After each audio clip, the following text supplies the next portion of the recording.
C'est un feuilleton aux rebondissements multiples et à la chute incertaine.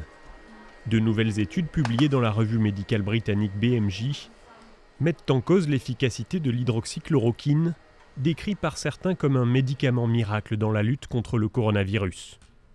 La première, menée par des chercheurs français de différents hôpitaux sur 181 patients, ne note pas de différence significative entre les patients auxquels la molécule a été administrée à leur arrivée à l'hôpital ou peu de temps après, et les autres.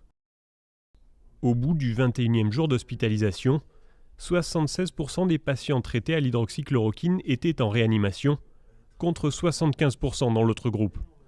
De même, le taux de décès était de 11% dans le premier groupe et de 9% dans l'autre.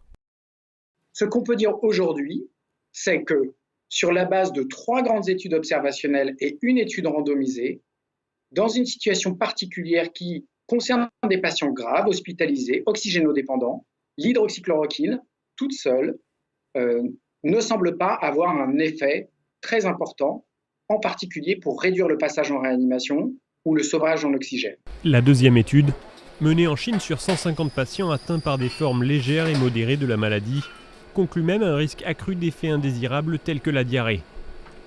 La molécule, indiquée notamment dans le traitement du lupus, avait suscité l'engouement dans le monde, mais voit peu à peu son image égratignée, après la publication de plusieurs études ces dernières semaines, ne démontrant pas son efficacité. Donald Trump, qui avait dans un premier temps soutenu son utilisation, ne vante d'ailleurs plus les mérites du médicament.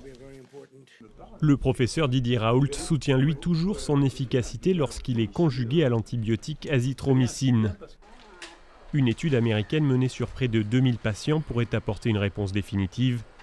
Ces résultats seront connus d'ici 1 mois.